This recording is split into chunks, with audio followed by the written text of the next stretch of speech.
Siempre he creído en la importancia de analizar al derecho no como una disciplina aislada, sino como un instrumento que nos ayuda a resolver los problemas que nos afectan como sociedad.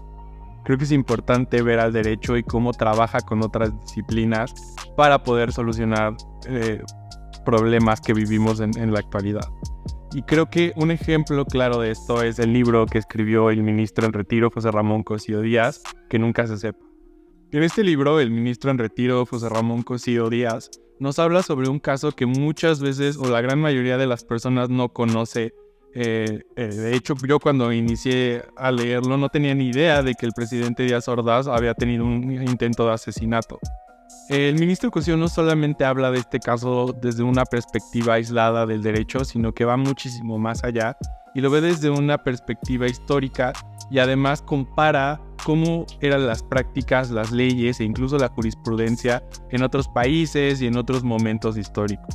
Al final del día, creo que el ministro Cosío, como siempre, nos invita a reflexionar de una manera muy crítica sobre el papel que tiene el derecho y cómo el derecho es un instrumento que puede ser utilizado de una manera positiva, pero también como un medio para atacar a las personas y para usar el poder de una manera negativa. Y pues bueno, sin más preámbulo, nuestra conversación con el ministro José Ramón Cosío Díaz.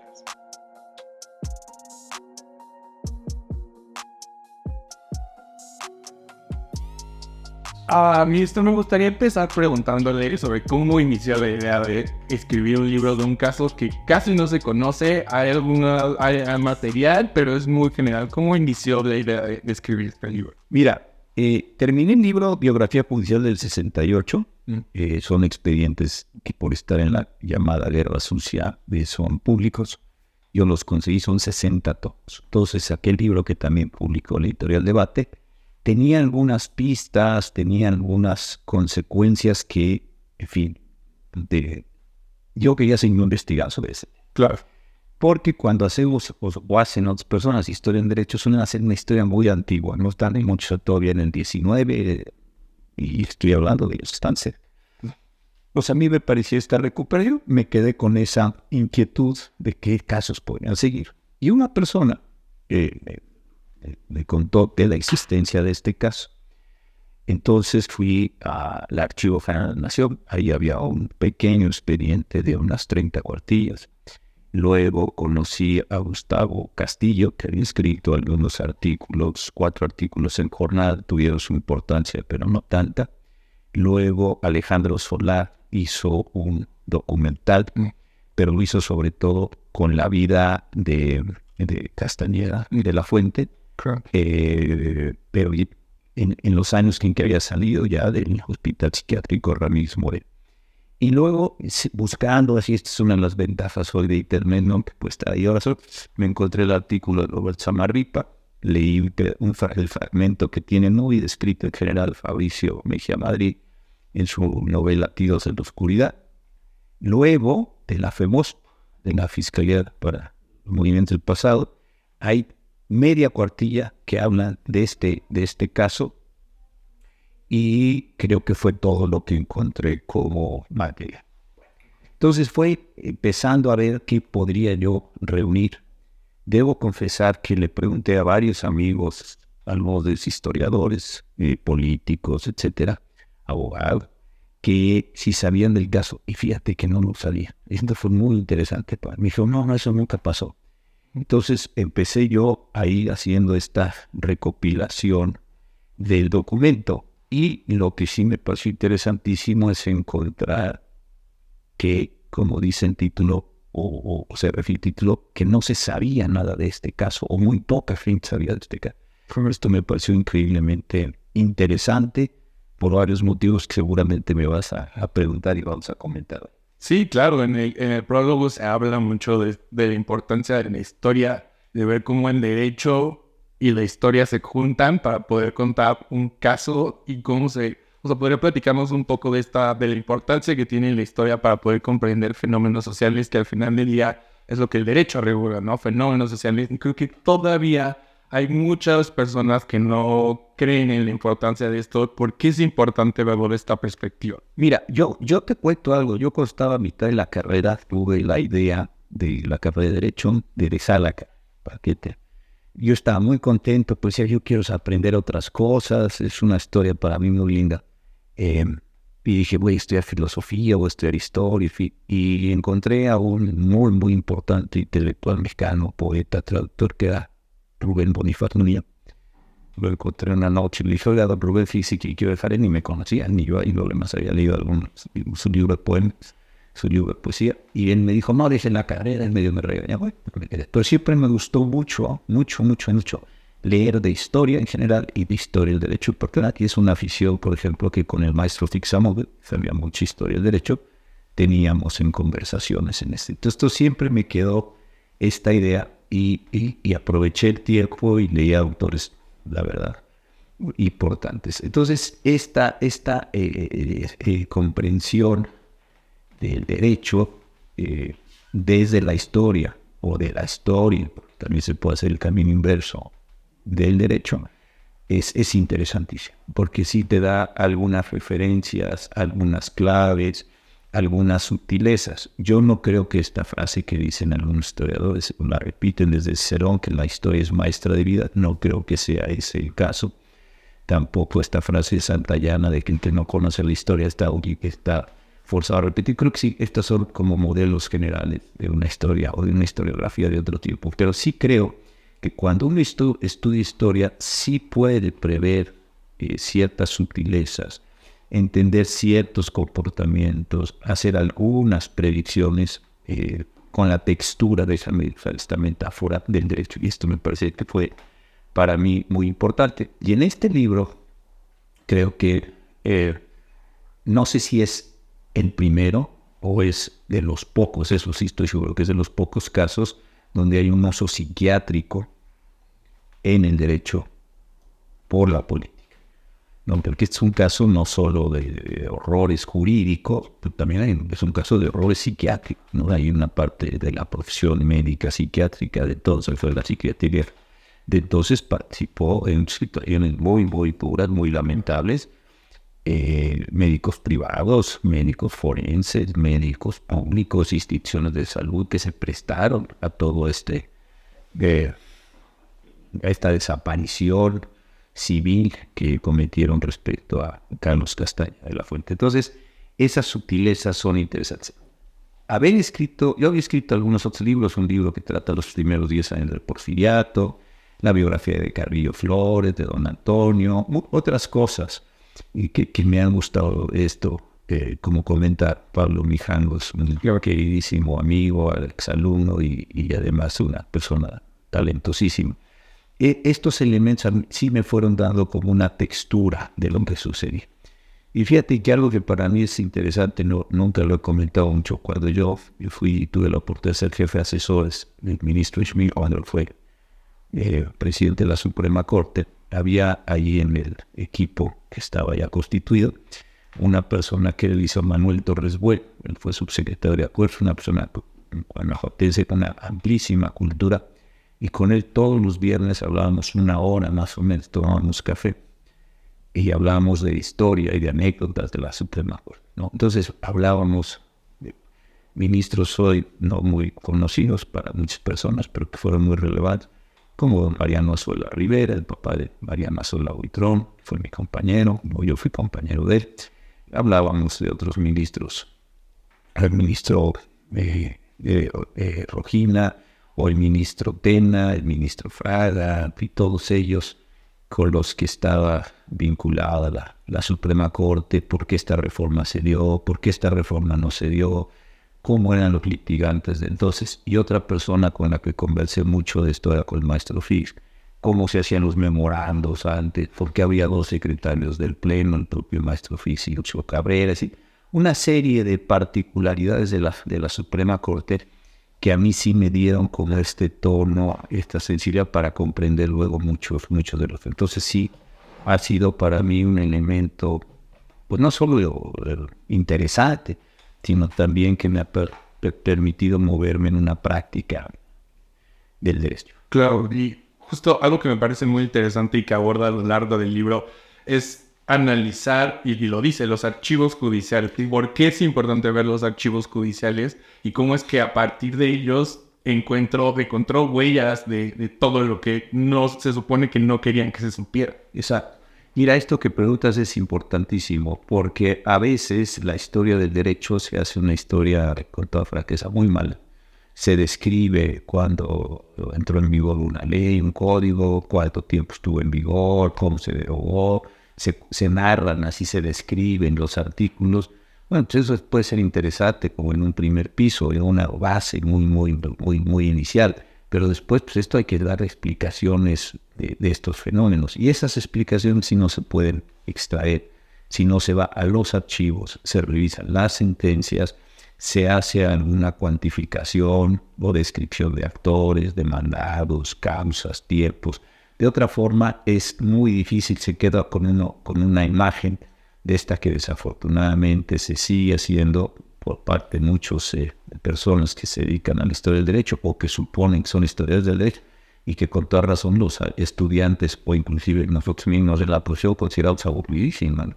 Vas a ver cuando entre un video, eso lo puede ver uno con los artículos transitorios, no necesita tener uno un libro, pero la explicación de por qué pasó esto, por qué no pasó, por qué se introdujo, cómo se aplicó, quién lo aplicó, en qué estados, en qué contexto, es una cosa que todavía está por rehacerse en la historia. Ha habido un movimiento recientemente aquí, justamente en el que está involucrado Pablo Mijangos, Elise Spegman, por influencia muy grande de Andrés Lira, de María del Refugio González, que yo creo que son los que están constituidos, de Rafael Estrada Mitchell. Es una nueva generación de historiadores que ha dejado ese trabajo tan etéreo, ¿no?, de la historia del derecho, insisto, en la historia más muy celebratoria, o casi siempre celebratoria, que se da para empezar a introducir estos elementos, trabajo de archivo. Hay algunos trabajos muy buenos recientes, donde sí ya se van captando estas sutilezas, estos cambios, estas explicaciones. Y tampoco veo, del lado de los que hacen historia en derecho y también de quienes hacen historia en general, sí me parece que hay un desconocimiento en muchas ocasiones muy grande del derecho. Entonces quieren referir fenómenos históricos sin saber su contexto jurídico o sus condiciones jurídicas. Entonces, claro, dicen cosas interesantes, pero para quien está en el mundo del derecho no le explican nada, ¿no? Es como si vamos a analizar lo que sucedió en una legislatura en el porfiriato o que sucedió en una legislatura en el maderismo, por poner dos casos, pero no entienden cuáles eran las mayorías, cuáles eran las competencias.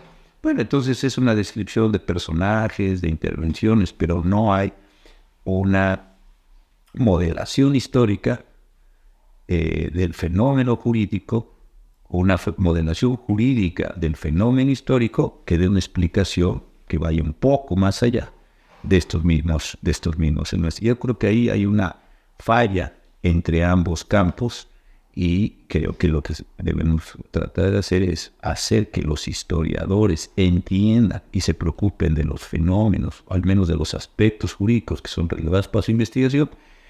Y por otro lado, que los historiadores del derecho dejen de contar historias internas del derecho, simplemente descripciones normativas, en el mejor de los casos, a veces ni jurisprudencia describe, y que empiecen a construir esta más compleja red de interacciones entre la historia y sus muchos fenómenos en religioso, político, económico, social, cultural, etc., respecto al derecho. Creo que este es un tema fácil. Sí, exacto, y justo creo que lo aborda bastante bien en el libro. Usted no solamente nos describe los hechos con el poco material que tiene, sino que también nos explica cuáles eran no solamente las disposiciones de tanto del Código Penal, etcétera, pero también nos habla de las prácticas en ese momento. ¿Cómo fue para ustedes esa experiencia de juntar todos estos elementos y estas diferentes disciplinas, ¿no? ¿Cómo juntas lo histórico con lo jurídico, pero también con las prácticas de ese momento? Mira, fue interesante porque justo lo dices tú. Hay libros, por ejemplo, el análisis del expediente del 68,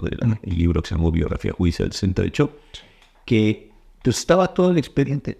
O sea, lo que había que describir ahí es un expediente y después salir del expediente, ir a la condición histórica, etcétera, y regresar al expediente. Pero ahí era un análisis de un expediente. largo, 60 tomos, muy trabajoso, porque el expediente se le fueron agregando constancias a lo largo de distintos momentos. Entonces no tenía una linealidad o no tenía una cronología perfecta. De repente una constancia que iba a tener efectos después o antes, o pedí un informe aquí y 3 tomos después aparecía. Esa es una parte muy densa, etcétera. Pero ahí había una, digamos, base, porque era una biografía de ese expediente.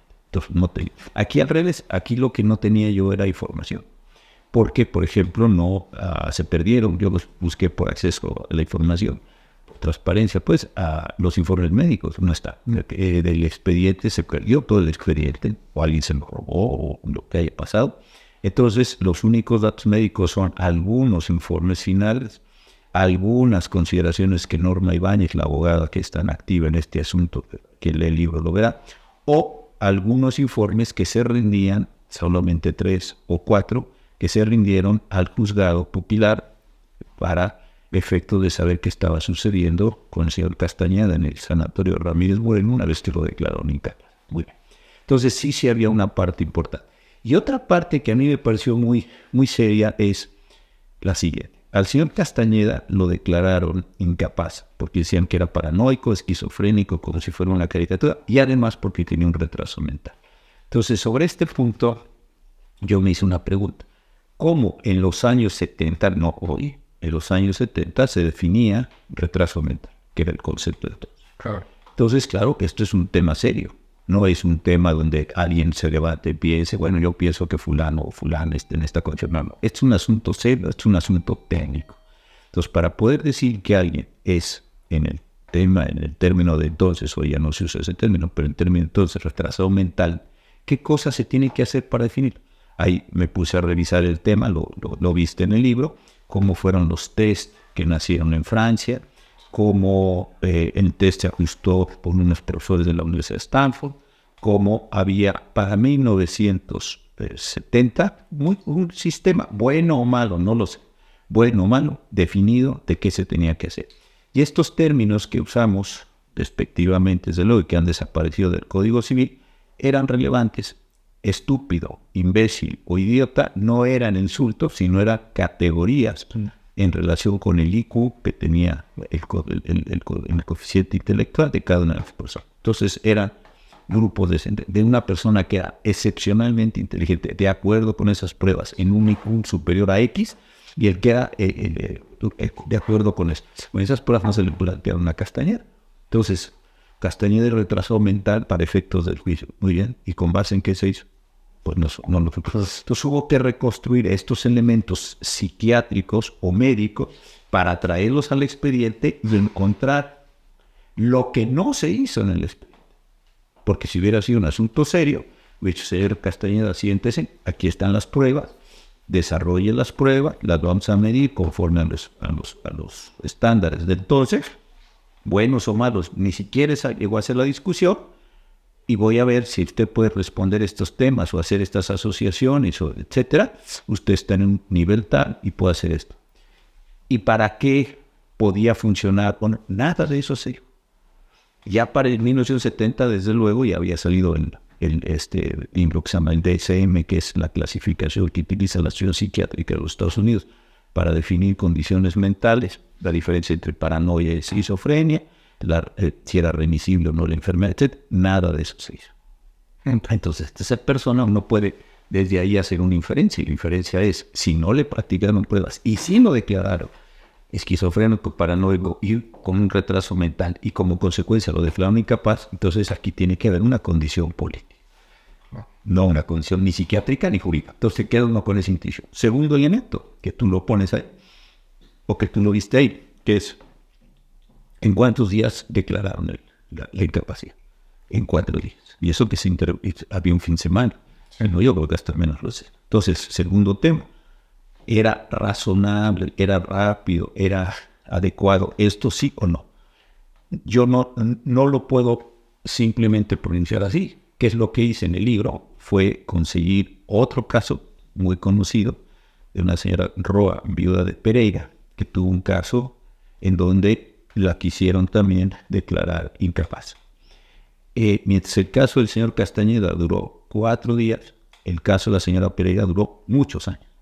y ante condiciones razonablemente parecidas, el caso de la señora Pereira subió hasta la Suprema Corte de Justicia y la Suprema Corte declaró inconstitucional el artículo que no le daba audiencia personal. Claro. Y ese mismo criterio no se aplicó en el caso del señor Castañeda. Entonces, si uno ve la forma en la que se hizo la detección o el diagnóstico de retraso mental y esquizofrenia o paranoia, y se plasmó en la sentencia, y uno compara cómo se desarrolló otro proceso judicial para declarar incapacidad, y contrasta esos elementos, entonces uno puede, lo quiero decir en términos retóricos, decir, aquí pasó algo, donde hubo una intervención política. Y sobre eso ya entonces empiezas a desgranar quiénes fueron los que participaron, quiénes eran los médicos, cómo lo llevaron al hospital, etc. Bueno, pues entonces esto ya te das cuenta que hubo un uso político del derecho, de la psiquiatría, de la justicia, para a esta persona desaparecer. Claro. Justamente antes de entrar a la incapacidad, usted habla de que, o sea, se cambió, ¿no? Se supone que tenía que ser un caso penal antes de ser un caso civil, ¿no? ¿Por qué? ¿Cuáles eran las intenciones detrás de por qué cambiarlo? ¿A quién le interesaba que esto fuera, que se declarara incapaz? Incluso habla de que sería más fácil desaparecerlo, de que se muriera al final. ¿Por qué no se...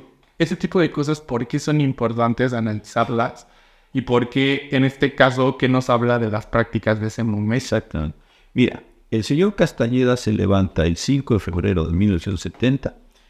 En alguna declaración dice que leyó el Universal y en alguna otra declaración dice que leyó la prensa.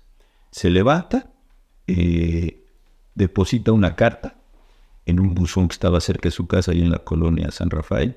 Sale esta persona, camina en mi digamos, por la colonia San Rafael, ahí por hasta el Monumento a la Madre, digamos, esa zona de la ciudad. Camina hasta el hemiciclo a Juárez. Se da cuenta que ahí no va a poder atentar contra el presidente Díaz Ordaz. Regresa a toda velocidad y se pone en la esquina que está la calle de Valentín Gómez Farías e Insurgentes Norte, muy cerca del Monumento a la Revolución.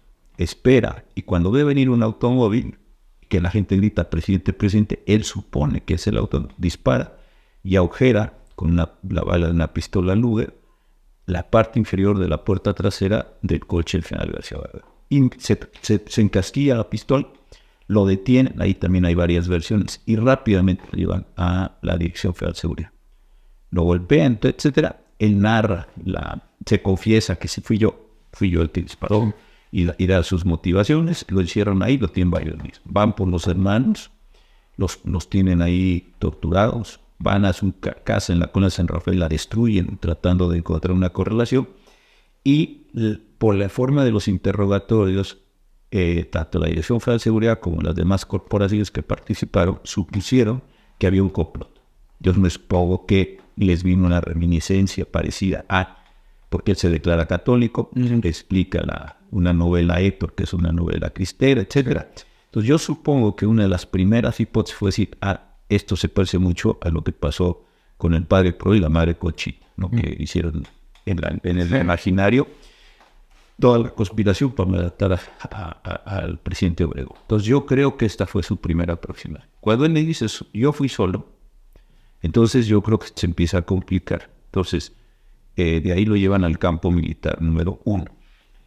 Si uno revisa más allá de la opinión que uno pueda tener de las autoridades, del señor Castañeda, lo que sea, sí hay la comisión de delitos. Sí, llevaron una pistola. Que era una falta administrativa, entonces no había entrado en vigor la ley de armas y fuegos explosivos de 70, que es la que después complica mucho eso. Hay un disparo de arma de fuego, hay una tentativa de homicidio. Por pequeño que sea, hay un daño en propiedad ajena. Al andar operando los automóviles del patrimonio nacional, pues es una cosa menor, pero pues se hace un daño. Claro. Y compare eso con otros delitos y otras jurisprudencias de entonces, para ver si eso tendría base. Sí, hay una camioneta, unas jurisprudencias donde chocan unas camionetas del servicio público que andaban haciendo labores de jardín, y a esas personas Entonces, igual, si yo choco una camioneta de servicio público, pues es un delito contra el patrimonio. También a operar a balazos la puerta de un automóvil de servicio público. Entonces, de que había delitos, había delitos. La consecuencia normal de eso sería, pues llevemos al señor Castañeda a un proceso penal, lo acusamos. ¿Era factible que el señor Castañeda fuera sentenciado? Sí, altamente probable. Él inclusive hubiera confesado por toda la forma que estaba, sin tortura, sin golpe, no había dicho, sí, yo quise matar al presidente Díaz Ordaz, fallé, se encasquilló la pistola, agujeré y disparé con él. Pues eso hubiera toda la casa. Y entonces la pregunta interesante es, y ese es el título otra vez, ¿por qué no quiere el Estado, déjame ponerlo así sin entrar a personas, que esto se sepa? Claro. Estaba la campaña de Echeverría, Echeverría en esos días estaba en Chiapas y estaba compitiendo contra el país, iba en una ventaja enorme. Entonces el Mundial de Fútbol venía, como antes vino la Olimpiada. ¿Qué era la imagen de Díaz Ordaz? Supusieron que había una conspiración católica que podía destruir. Me cuesta mucho trabajo decirlo. En ese momento el presidente Díaz Ordaz, para un sector del catolicismo, no tope, pero un sector importante, era el héroe, acababa de vencer, entre comillas, con toda la retórica del caso, al comunismo en el 68. Entonces, no podía haber. Entonces, la impresión que tengo es que se les fue complicando el caso. En lo que investigaban, pasaron 4 meses. Y cuando llegan, dicen, a ver, ¿cómo vamos a justificar esto? Castañeda disparó contra Díaz Ordaz hace 5 meses. 4 meses. Entonces, sí, como decimos, hoy, es que sería marzo, abril, mayo, julio, para julio, que está el Mundial. Decir, hoy vamos a presentar, o el Ministerio Público va a acusar, lo que sea, a un señor que disparó hace 4 meses. Oiga, pues qué mala. Yo creo que esa parte, muy burocrática, se les empezó a complicar. Y segundo, creo que también había una idea de Díaz Ordaz saliendo en una situación donde él y la representación que se estaba haciendo era el hombre era un hombre amado, era un hombre que había luchado, era un hombre que había resuelto, etcétera, etcétera. Yo creo que esas son claves que explican, si no todo, sí parte de este caso. Y luego lo que resulta muy interesante es que en lugar de hacer un proceso público, porque si lo hubiera llevado a juicio penal, ¿qué hubiera pasado? Hubiera tenido seguramente una enorme cobertura de los medios. Sí. Ministerio Público y juez. Muy bien. La apelación.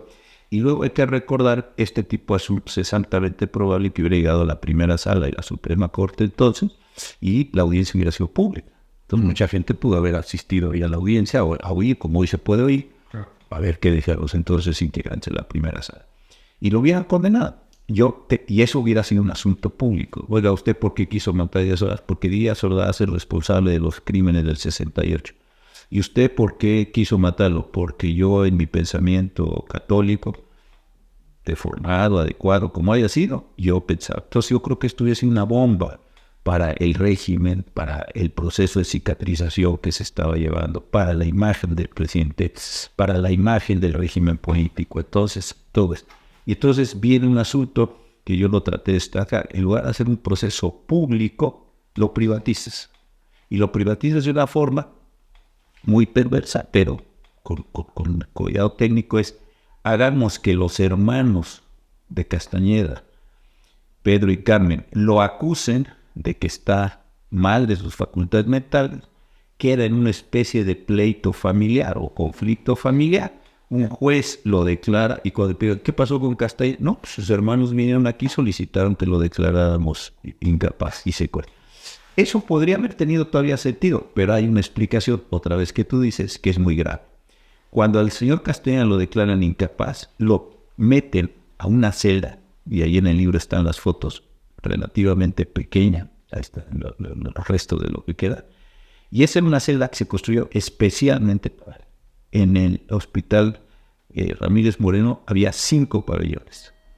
El 5 era de los más peligrosos. Eran personas violentas, con pocas capacidades de sanación, etc. A él le construyen una celda especial, que le llamaron el pabellón 6. Es solo para él. Sí. Le pusieron una barda, le pusieron una alambrada, y durante 4 años, 2 agentes de la Secretaría de Gobernación, 24 horas al día, lo estuvieron. Entonces uno puede decir, vamos a suponer que se quiso privatizar el conflicto y el problema para que fueran sus hermanos lo que lo declaran. Sí, pero no.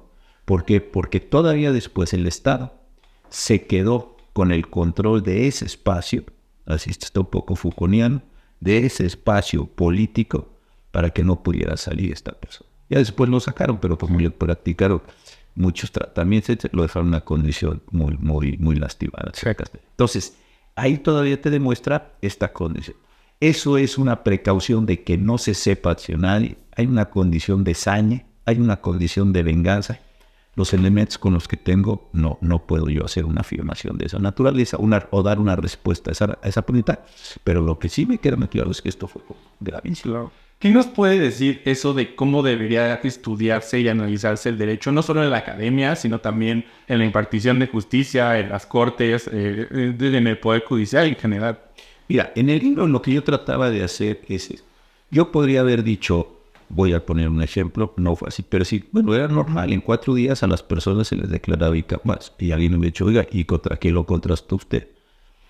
Pues contra nada, fue mi trabajo. Pues qué mala forma de hacer esto. O la otra, decir simplemente, en 4 días se declaró, y un lector más o menos hubiera dicho, oiga, y 4 días era mucho, era poco, era lo razonable. Pues eso hubiera sido una forma inadecuada. La otra, lo declararon incapaz porque era paranoico. Pues muy bien, lo declaró. Y ustedes hubieran dicho, oiga, ¿y a quién se declaraba paranoico entonces? ¿Y con base en qué se declaraba paranoico a las personas? ¿Cuál era el estado del arte para decir, del arte médico, para decir esta persona sí es paranoica? Entonces, eso fuerza a ir no a conocimientos jurídicos en principio, sino a los conocimientos médicos. Ahí hay un libro de un profesor alemán, Krepel, ahora otra de las ventajas de la red es que todo está subido ahí. Yo no sabía de la existencia del señor Krepel, pero fue haciendo, digamos, un análisis hacia atrás, decir, ¿quién fue la primera persona que habló de paranoia? ¿Quién fue la primera persona que habló de esquizofrenia? Y entonces de ahí empieza a reconstruir. Freud tuvo alguna discusión, Lacan tuvo alguna participación en eso, en fin. Entonces vas haciendo la historia hasta así muy bien. En 1970, no antes, en 1970 fue. Si yo, ¿qué tenía yo que ver? Déjenmelo decir. Clínicamente, para decir, esa persona, de acuerdo con los estándares de todos, no de ahora, de acuerdo, esa persona es esquizofrénica, esa persona es paranoica o esa persona tiene un retraso. Díganme qué tan feo. Entonces corren todas estas cuestiones. Ya el DSM, esta clasificación estadounidense existía. En México no había una práctica importante. Hay un manual de psiquiatría médica del doctor Ramón de la Fuente Núñez, psiquiatra muy importante. Ya para finales de los años 50, el doctor de la Fuente ya había descrito, había varios médicos que habían establecido estos temas. Todavía no entraba el cambio a la psiquiatría farmacéutica con la que estamos viviendo ahora más algunas veces. Entonces había un estado del arte. Si había un estado del arte, no el más avanzado, ni siquiera, porque además eso sí, yo puedo decir, bueno, es que ya en Estados Unidos o en Harvard o en Clínica Mayo, no, yo no me fui hasta allá. Sí. Yo lo que dije es, con las cosas que se estaban haciendo en México, entonces el programa de estudios de la facultad, la forma que se educaron los profesores, la razón por la que se cerró la Castañeda y se abrió la granja psiquiátrica o el hospital psiquiátrico Ramírez Moreno, etcétera, con todos esos elementos, ¿qué hizo la psiquiatría dentro del proceso judicial para definir la condición de esta persona? Y la vez que no hizo una serie de cosas que no pudo haber hecho una persona con muy poca preparación médica, simplemente era con intuiciones o elementos muy encaminados a lograr el resultado que finalmente. Entonces, la juez lo que hace es certificar ese proceso. El tutor y el curador ni se enteran. Una cosa muy grave. Luego, no hay apelación. En lugar de revisar la condición de la persona en el hospital, en el juzgado, se mandaban informes. O sea, todo mal. Sí. Todo, una serie de violaciones. Y al principio, más o menos, hay algunos informes, después decae y se queda esta persona en el libro. Lo que es gravísimo aquí es que cuando empieza el proceso de liberación, lo voy a decir así muy informal, porque es Norma Ibáñez el que lo logra, hay una participación con la Comisión Nacional de Derechos Humanos, y también se ve en el documental de Alejandro Solá, y en los informes, esto es determinante, la gente no sabe por qué está ahí Castañeda. Fíjense lo que le digo. Uno dice, es el que quiso matar a Díaz Ordaz. Otro dice, sí, es el que disparó. Otro dice que está ahí por loco. O sea, el hospital no sabe cuál es la condición jurídica de la persona. Y el director del hospital dice en un momento, pues ya váyase. Oiga, señor, pues no se puede ir, el señor tiene una sentencia que lo está declarando incapaz. Habría que ver revocado la sentencia, asignar custodio, o sea, muchas otras cosas. Sí. No, váyase. Como si fuera un tema así pues aquí cada quien hace lo que se le pega a la gana. No. Firma a su hermano Pedro como responsable y sale. En unas condiciones de enorme deterioro, por las condiciones del hospital, por sus condiciones de salud, por los medicamentos. Creo que esto tiene importancia. Que cuando hagamos historia del derecho primero, no es simplemente si el código entró y tenía, y el capítulo o el libro de personas se componía de 4 capítulos, 6 secciones. Mire, eso lo puedo ver, no necesitamos ser muy genial. Y eso está en las redes. Entonces, creo que son las explicaciones de qué acontecía en el fenómeno. 2, lo que tú decías que es muy importante, hay que ir a los archivos. Porque si entró en vigor la reforma, oiga, y esa reforma se aplicó. ¿Esa reforma qué efectos tuvo? ¿Esa reforma o esa norma quién la utilizó? ¿Para qué la utilizó? ¿Qué transformó? Pues es una historia mucho más compleja que simplemente describir en norma. Y tercero, creo que de verdad leer historia del derecho es o genera una sensibilidad distinta. El propio Pablo Mijangos coordinó hace algunos años un libro que se llama Historia del Derecho para qué, asemejando al libro que hace también varios años se publicó el siglo XXI por varios historiadores muy importantes. El maestro Villoro, en fin, varias personas muy importantes que participaron en ese libro. Y a mí me pidió entonces que hiciera un trabajo en eso de historia del derecho para que, desde la visión de un juez, porque yo estaba entonces en la Suprema Corte. Y la idea es esa, sí tiene uno que conocer, sí tiene uno que entender de dónde viene esta norma, quién la puso, qué efectos ha tenido, etcétera, etcétera, etcétera. Si no, pues uno acaba saliendo con unas soluciones muy simplistas, resolviendo cosas muy abstractas, que cuando tengan que insertarse en la práctica, en la sociología, en la vida de las personas, van a generar unos efectos increíblemente inadecuados. Yeah. Y una cuestión adicional, estamos viviendo una época de profundos cambios sociales, políticos. Tener una referencia de cómo en otras épocas se resolvieron algunos conflictos, no sé si da la respuesta, pero sí al menos lo alerta a uno para decir, cuidado, porque hay cosas que se pretendieron hacer de la mejor buena fe o de la mejor que salió fatal. Un ejemplo que también, perdón que lo cite, yo trabajé en la nieta de don Emilio Rabasa encontró en la biblioteca de Austin un memorándum que era muy famoso porque Limantur lo refiere en una carta que le escribe al propio Rabasa. Dice el memorándum de usted, y ese memorándum estaba perdido. Rabasa, cuando sale la Constitución, les escribe a las compañías petroleras inglesas un memorándum. El memorándum es importante, en fin, dice muchas cosas, y buenas, malas, lo que es, no me voy a referir. Pero entonces, como esto tenía que ver con el petróleo, yo me puse a averiguar cuál había sido para ese ensayo la forma en la que a mediados, finales de los años del siglo XIX, el legislador y la autoridad administrativa se representó el fenómeno petrolero. Y se lo representó muy mal.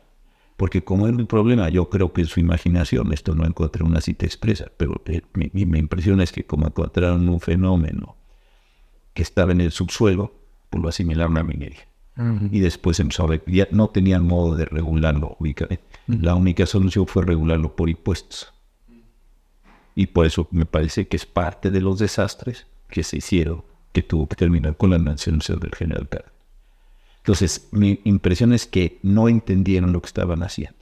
Okay. Mientras en Estados Unidos ya había empezado a haber una competencia de oil and gas, ¿no? Todos los casos de Standard Oil, etcétera, etcétera. Aquí me parece que regresaron a una solución muy colonial, lo definieron mal, y pues salió lo que salió, que después hizo todo un desastre nacional, etcétera, etcétera. Entonces, esa es una ventaja del historial, pero vamos despacio. Y, por ejemplo, fenómenos actuales.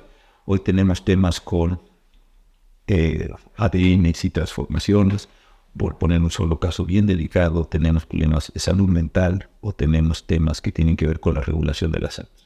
Y si no nos representamos bien el fenómeno, que es un asunto de ciencia presente, y entendemos el contexto general de las malas representaciones y las malas ilusiones, pues entonces sí estaremos en posibilidad de empezar a hacer cosas muy indebidas o muy malas, más que indebidas, porque no es un problema moral, cosas muy poco reflexionadas, muy poco entendidas, porque no hicimos o no tuvimos este cuidado. Si, históricamente se han cometido muchos errores, no cometamos ese error. Si vamos a regular este tema, pues hablemos con genetistas, con médicos, con biólogos, con biotecnología, y no empecemos así líricamente a ver qué, porque después arreglar esos temas, echamos a perder muchas vidas y lastimamos a muchas. Por supuesto, sí. Y ya para terminar, creo que al final del día, esta es la historia de una persona, ¿no? Habla, no lo quiero de arruinarles el final, ¿no? Pero al final es triste y al final estás hablando de una persona. ¿Para quién es este libro? ¿Quién debería leerlo y por qué debería leerlo? Porque es importante que se sepa este caso. Mira, yo el libro, y como lo viste, lo había preparado con el primer correo era muy acá, tenía las notas y todo. Después, platicando con Juan Carlos Ortega, que es la persona que lleva debate, que es además un amigo muy querido, una persona muy lista, convenimos en que todas las notas las íbamos a mandar al final. Y trataríamos de hacer un libro que se pudiera leer de corrido. No que leas y va. Entonces yo puse: se cometieron los delitos, por ejemplo, de disparo de arma de fuego, tentativa de homicidio, portación de arma de fuego y daños en propiedad ajena o daños a la nación. Pero no me puse a decir, se entiende por el delito. Claro. Entonces, eso lo mandé, hermano. El que quiera decir, o el que quiera ver por qué yo digo que era una tentativa, pues que vaya ahí atrás, está en la nota. Está en la jurisprudencia. Había quedado una parte muy densa, donde describía las dosis de medicamentos y todo, y una amiga que también está ahí muy agradecida me dijo: oye, manda esa nota a pie de página, claro. Es un párrafo, porque 200 miligramos de esto y 200 de esto, 3 dosis al día. Me dijo eso, no hay quien soporte una lectura. Se fue en la nota a pie de página. Entonces, primero creo que es un libro que se puede leer por mucha gente, porque sí tiene un sentido. No es una novela, no lo es, pero sí es un libro que se puede o que pretende ser leído de corrido. Primeras. Entonces ahí creo que en público general se puede entender. Segundo, creo que es un libro que puede ser leído también desde una reflexión política. ¿Por qué? Porque, como viste, y esto no lo hemos comentado, el fenómeno no se supo. Yo fui al Universal, al Excelsior, y me ayudaron los amigos de la prensa, que también están ahí muy agradecidos, y empecé a revisar los periódicos, se encuadernaban en unas carpetas grandes, etc. Revisé 2 semanas antes y hasta varios meses después, hoja por hoja, anuncio por anuncio, todo sobre lo que estaba aconteciendo. ¿No? Me acordaba yo, ya lo tengo anotado, qué películas se estaban exhibiendo en qué días, qué se estaba vendiendo, cuándo era el precio de cosas y todo eso. Todo. No apareció una sola nota. Busqué en internet, como estábamos en pandemia, te quedaban horas y horas estar navegando, no aparecía. Entonces hay un segundo fenómeno, la capacidad que tenía el Estado para acallar un fenómeno muy, muy serio. Es un disparo, un tronido ahí, una explosión, que se da en un contexto donde había muchas personas celebrando la Constitución y celebrando al presidente Díaz Ordaz, que terminaba, más allá si eran carreras o no. ¿Cómo se logra callar un fenómeno de esa naturaleza? Piensen ustedes, por ejemplo, cuando vimos, claro, salió en la televisión el disparo al presidente Reagan, ¿se acuerdan? Dan balas, muy bien. Bueno, ¿cómo acallas una condición de esa naturaleza? Esto es muy complicado. Entonces tenía que haber un conocimiento de la operación del Estado para llamarle a los periódicos, a las estaciones, etc. Aquí se callan. Ya. Es una nota importante sobre control político. No especulativo de, nosotros creemos que Francisco Galindo Ochoa, que llevaba la comunicación social del presidente. No, aquí pasó. ¿Por qué pasó? Porque no está en ningún lado. Tercero, o si no, la otra, que yo no la pongo, pero si no pudieron los medios reportar un incidente, pues qué mal los medios. Qué mal periodismo se hacía en México, que una cosa que tiene esa dimensión nadie se da. No. La tercera cuestión, que es muy interesante, es: ¿este fue un caso aislado o no? Todavía estoy honesto. Tengo amigas que se dedican a esto, ¿no? Cristina Sacristán, Elisa Spegma, que se dedican a hacer historia de estos casos. Marta Santillán, que trabajan estos fenómenos. Juan Diego Pulido. El uso político de la psiquiatría o el uso jurídico de la psiquiatría en estas condiciones es un caso aislado, además Castañeda, o hay otros, no lo sé. Y estas son líneas de investigación que yo trato de seguir abriendo en los próximos años, o que animo ahí a que otras personas con mejores conocimientos históricos que yo lo hagan. Este es un tema. Y luego también viene todo el mal sistema de justicia. ¿Por qué? Porque más allá de que no se llegó a proceso penal, lo que pasó en el juzgado popular, que hoy será un juzgado de lo familiar, es horroroso. Las listas de tutores, la lista de curadores, la condición de la juez. Esto es brutal. Otras condiciones que pasó en el campo militar número 1. Ahí estuvo esta persona 4 meses. Entonces ya sabíamos que en el campo militar pasaron muchas cosas. Primero con el 78, luego con la guerra, la guerrilla, lo que se llama la guerra sucia, que empieza en los años 70. Todo eso sí me parece que puede convocar a varias visiones respecto a ese momento particular. Muy interesante. Gracias. Gracias a ustedes. Qué buenas preguntas y qué padre conversación.